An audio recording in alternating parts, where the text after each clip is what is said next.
Hello, friends and family. Thank you for joining me again. We're continuing to work through Ernest from Earth, and we are on Chapter 7. As the two boys approached the edge of the forest, Dat put his arm in front of Ernest, signaling him to stop. Dat said, "I'll make sure there isn't anyone around to see you. My house is that one right there. My mom and dad should both be working, so if it's clear, I'll motion to you and we'll run to the back door."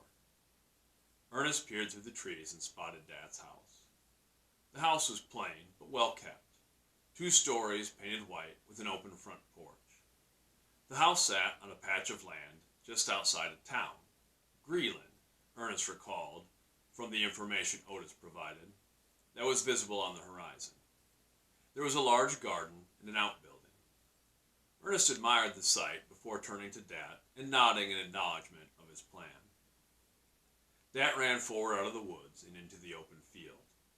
Ernest crouched down in the underbrush and waited for Dat's signal.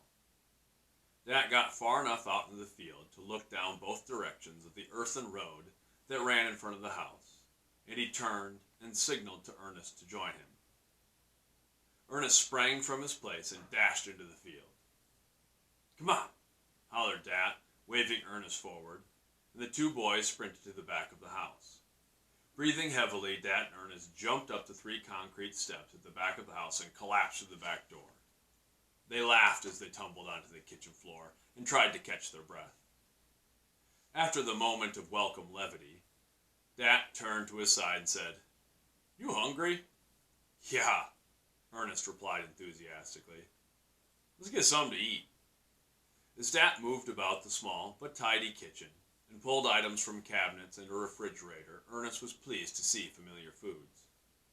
Dat made them sandwiches of bread, meat, and cheese. The boys stood at the kitchen counter and hungrily devoured the sandwiches, talking between bites. "After we eat," Dat continued with a mouthful of food, "we'll see if we can get you some clothes to wear." Ernest took another bite and nodded in agreement. After the 2 had finished their lunch, Dat walked through the rest of the house and up the staircase to his bedroom. Dat marched to a sturdy wooden dresser and began digging through the drawers. "Here," said Dat, heaving a pair of trousers toward Ernest without looking away from the drawer. "These should fit all right. Most of this stuff is too big for me to begin with, and my mom hems them. These haven't been stitched up yet, so they ought to fit you. They might be a little baggy, but they'll work." "Thanks," replied Ernest. "Yeah," Dat continued, turning from the dresser with a shirt in his hand. "Now take this. You can get changed in that bathroom across the hall there." When Ernest returned from the bathroom, Dat's room was empty. "Dat," Ernest hollered, "I'm in here." Ernest turned to the open door at the end of the hallway and entered the room. Dat was climbing down from a stool set up in a closet doorway in the back of the room. He held a dusty brown box in his hands. "That looks pretty good," assessed Dat. Ernest wore a pair of dark blue denim jeans, similar to those worn by Dat, and a gray, long-sleeved, button-down shirt. Ernest held his own clothes under one arm and used the other hand to hold up the pants, which fit loosely around his middle. Dat swept the dust from the lid of the box and opened it, saying, "Here, try on these shoes. These are my good-wearing shoes. They're about 2 sizes too big for me, so they'll last longer. Hopefully they'll fit you." Ernest beheld a pair of brown leather shoes, plain but well-constructed, with hardy stitching and fine detailing. Ernest grabbed the pair of shoes, looked up at Dat, and with soft sincerity said, "Thanks for all this." Dat, sensing Ernest's genuine gratitude, nodded in appreciative acknowledgement before adding, "Don't worry about it. Plus, this is the easy part." Dat grabbed a tattered belt from the closet and threw it to Ernest. "This might help," he said.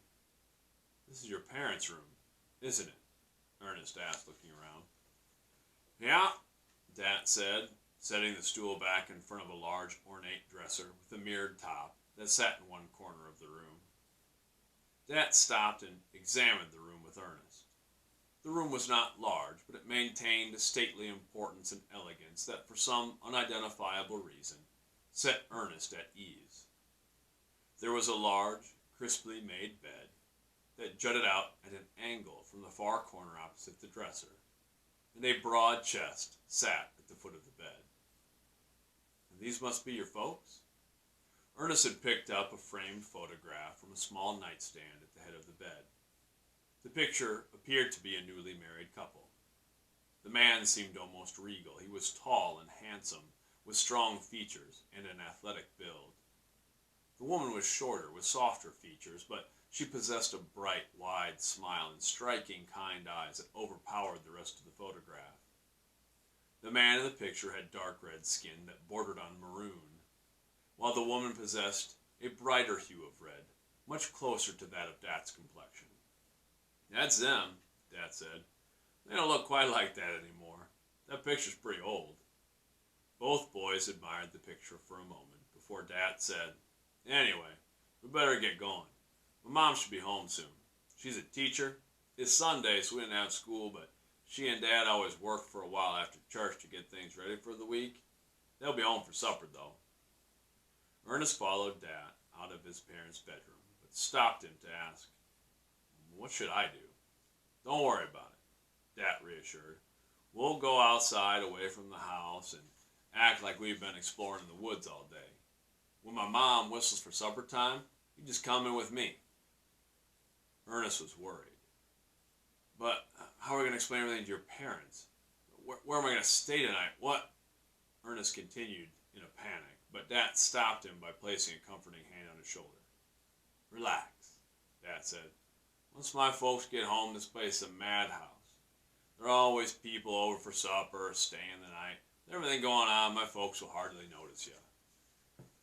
That is the end of Chapter 7. We will continue our discussion of the book with the Chapter 7 section of the curriculum guide, and we'll continue to put out more audio and video of the upcoming chapters. Much love.